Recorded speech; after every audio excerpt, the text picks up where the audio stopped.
Estamos na segunda temporada do Eureka, o podcast do programa de pós-graduação em educação da Uniplac, que trata de ciência, pesquisa e educação, não necessariamente nesta ordem. Para quem é novo por aqui, sugiro maratonar a nossa primeira temporada. Tem entrevistas incríveis sobre os mais diversos temas. Os 13 episódios estão disponíveis em diversos tocadores, como Spotify e Google Podcast, e também no canal do YouTube da Uniplac. Segue a gente! O convidado deste episódio é Armin Daniel Reichert. A pronúncia do seu sobrenome está correta?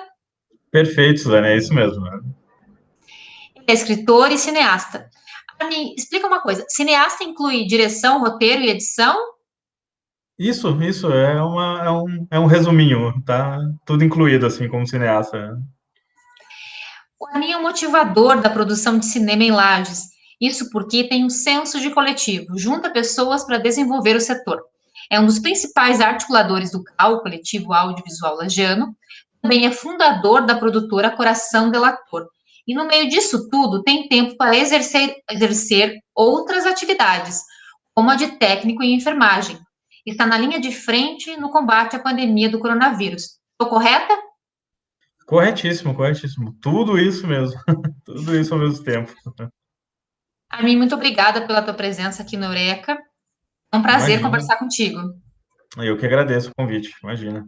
A gente percebe um movimento na produção cinematográfica em Lages, com produções em andamento, mesmo com a pandemia. A sua produtora foi premiada em 2019, né? Fala um pouco sobre esse momento do cinema local.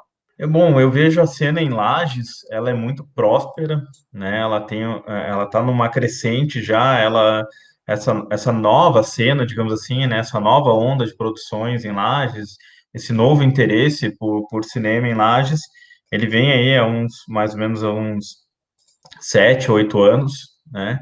E ele vem numa crescente muito satisfatória, assim. A gente mede pelas nossas produções mesmo, né? A gente começou em 2012, uma produção que teve 6 pessoas incluídas, né?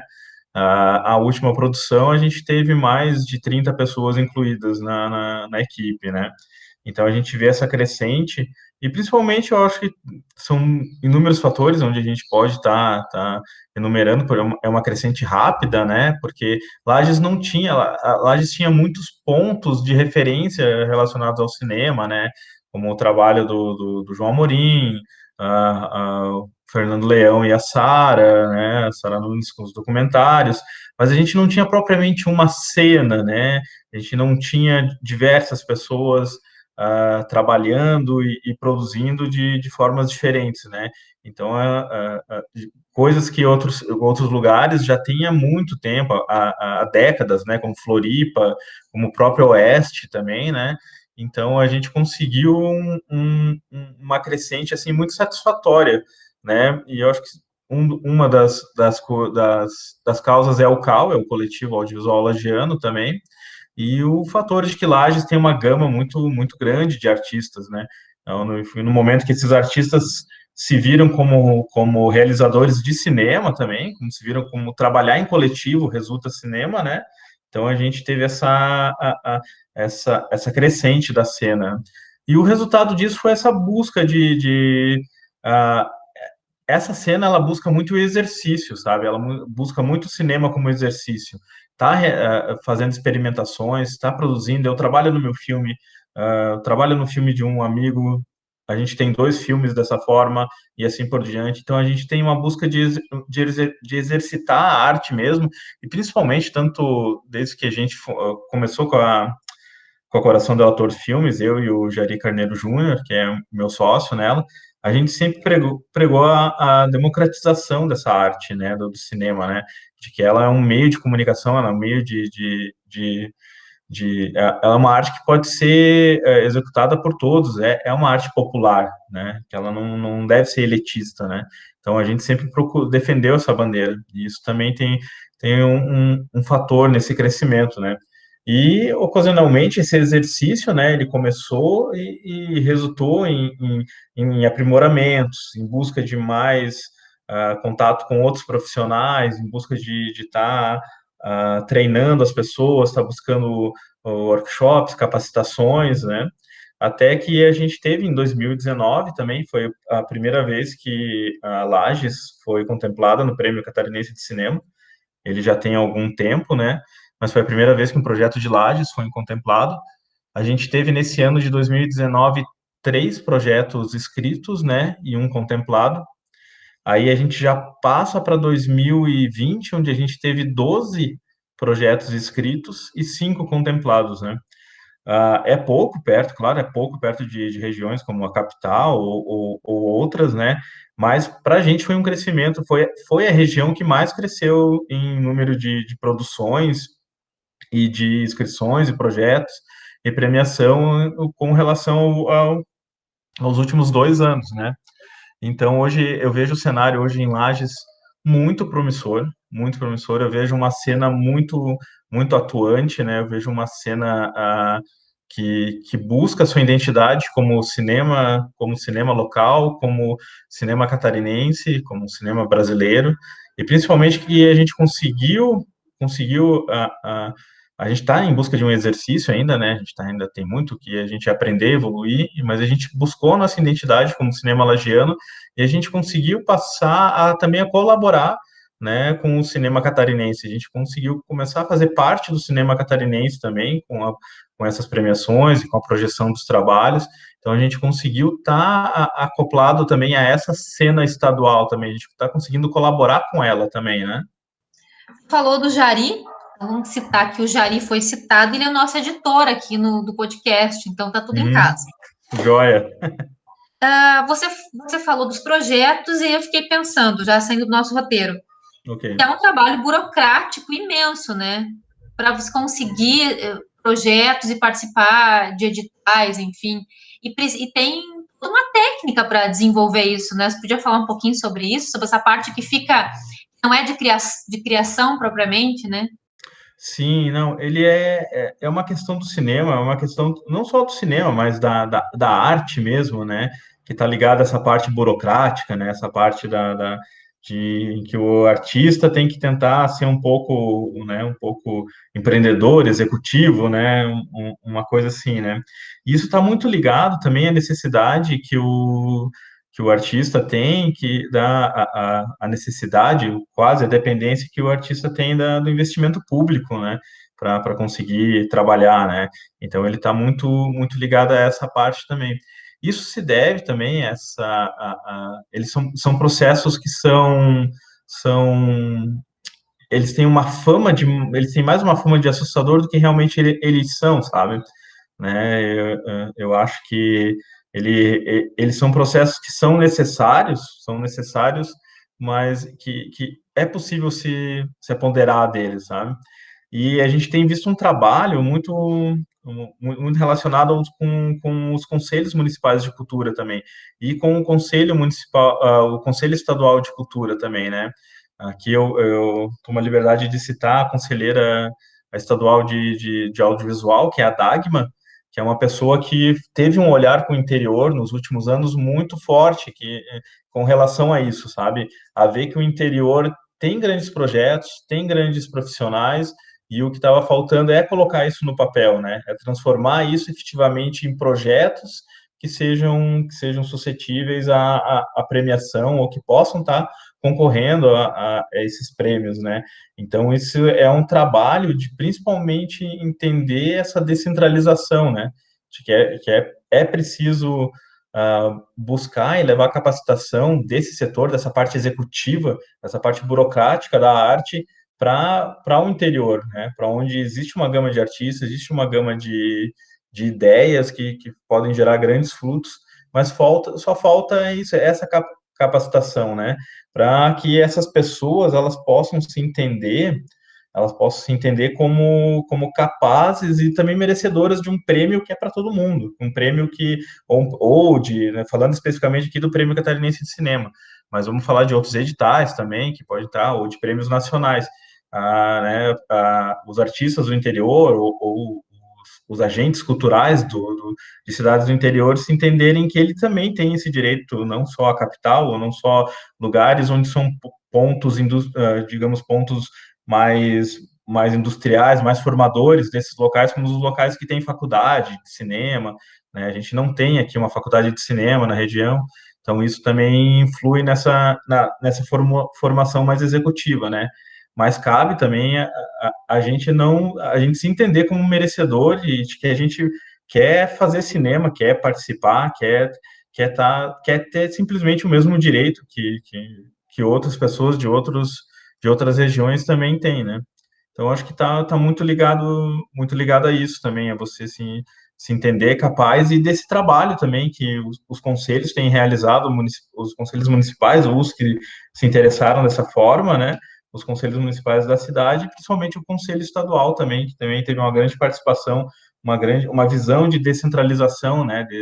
Desse recurso e do conhecimento também, né?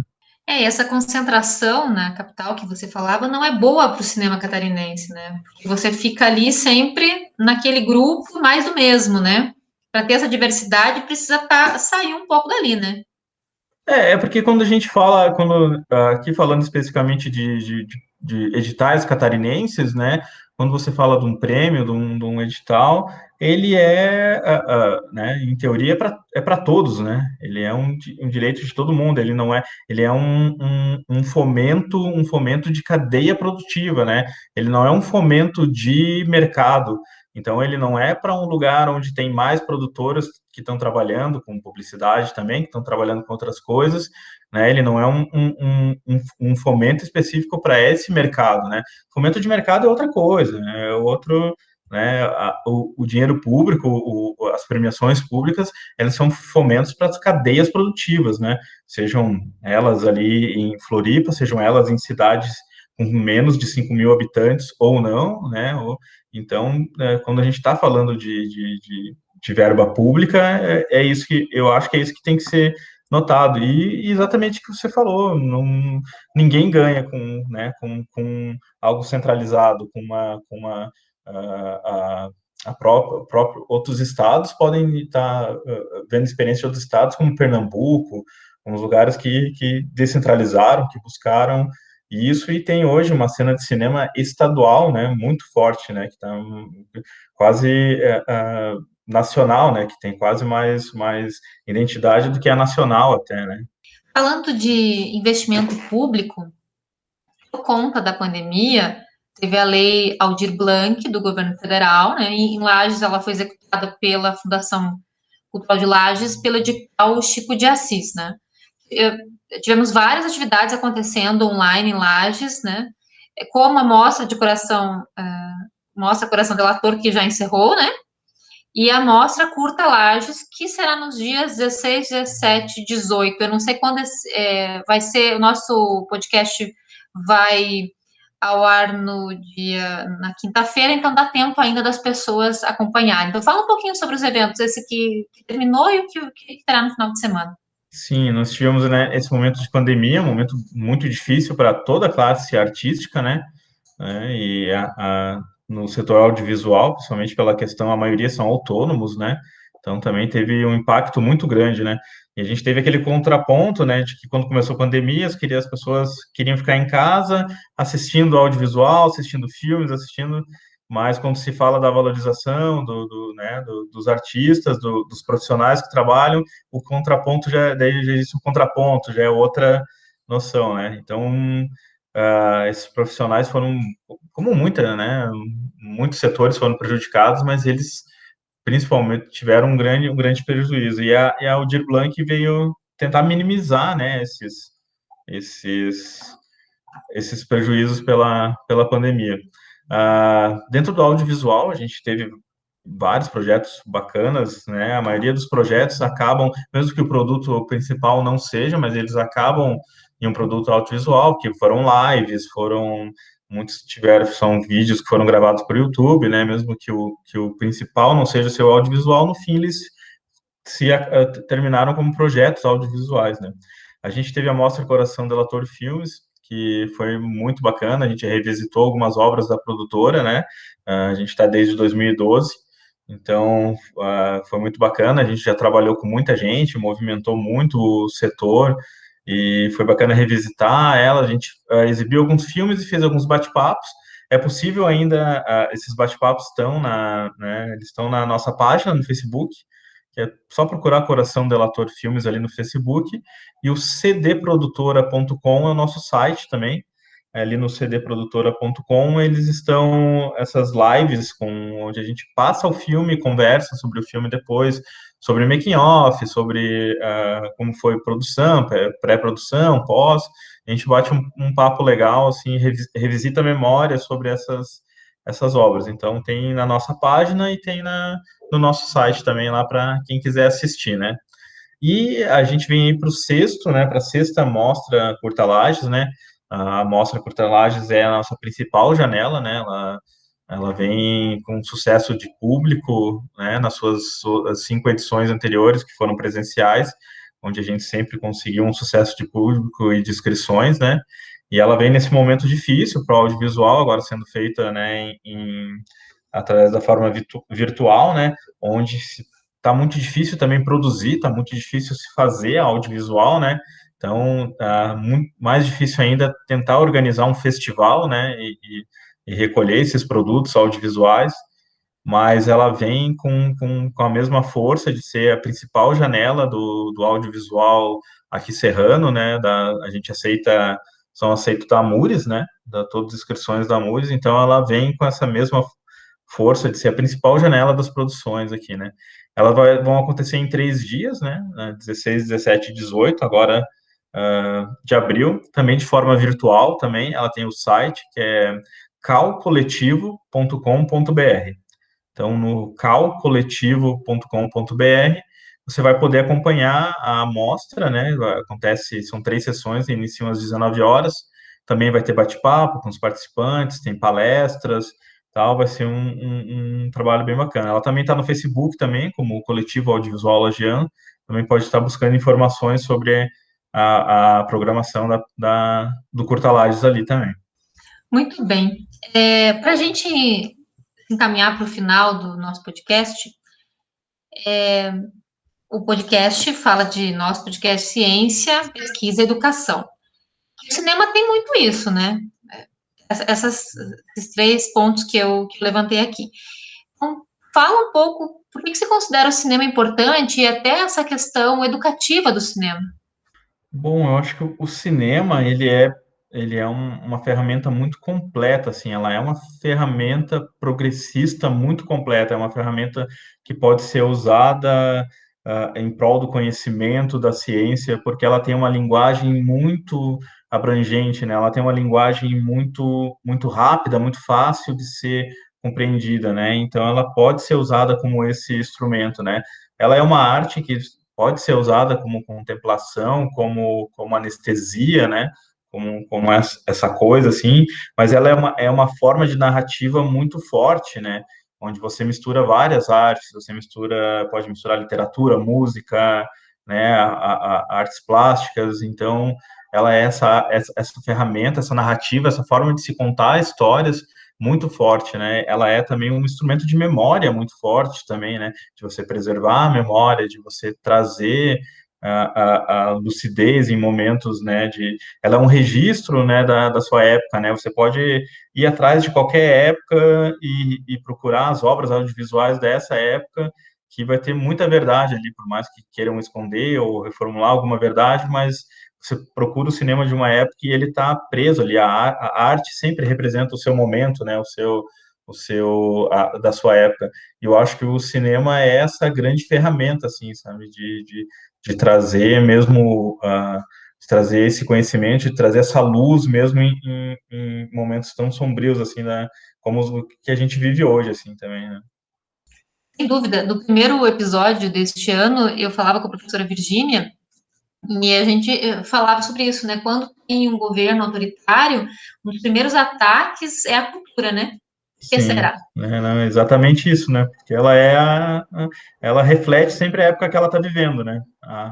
Essa arte verdadeira, essa arte sem censura, a arte realmente sincera, ela é o melhor registro, né, da época que ela vive, né? Muito bem. Armin, obrigada pela entrevista. A gente poderia continuar conversando, mas nós temos um tempo, né? E sempre um prazer conversar com pessoas que trazem uma lucidez para a gente. Eu que agradeço. Falar sobre cinema é comigo mesmo, não vejo o tempo passar. Sempre que precisar falar sobre cinema, é só me chamar que a gente está aqui. E agradeço demais mesmo o convite. Abração mesmo. Em cada episódio do Eureka, nossos convidados dão sugestões culturais, no que nós chamamos de o momento A Coruja Quer Saber. O filme de longa-metragem Geada de Chumbo, Memórias da Ditadura Militar em Lages, será lançado no dia 17 de abril de 2021. A exibição integra a sexta mostra Curta em Lages, que acontece de 16 a 18 de abril. Após a sessão, que será realizada pelo site calcoletivo.com.br, haverá um bate-papo com os diretores. A obra aborda o regime militar brasileiro na cidade de Lages. Os fatos relacionados ao período de 1964 e 1985 são descritos a partir de entrevistas com pessoas que viveram o período e foram de alguma forma impactadas pela censura e repressão. Também integram o documentário Familiares de Presos Políticos em 1964. A partir da pesquisa que possibilitou esse trabalho, são revelados acontecimentos importantes da história de Lages que não são de conhecimento público. O intuito é mostrar que Lages presenciou e foi afetado pelos fatos de 1964 e durante todo o período ditatorial. Além das entrevistas, documentos embasam a pesquisa histórica. O documentário tem apoio do governo federal por meio da Lei Emergencial de Cultura, Lei Aldir Blanc, executada em Lages pela Fundação Cultural FCL, com o edital Chico de Assis. Esta é uma obra de coração da Ator Filmes. Este episódio teve a participação de Henrique, aluno do primeiro ano do ensino médio do Colégio Santa Rosa de Lima. O Eureka é uma produção do PPG da Uniplac, tem direção geral de Jaime Farias Dresch, divulgação de Rosana Tisato, edição de Jari Carneiro Júnior e é produzido e apresentado por mim, Suzane Faita. Este projeto tem apoio da Fundação de Amparo à Pesquisa e Inovação do Estado de Santa Catarina, a FAPESC,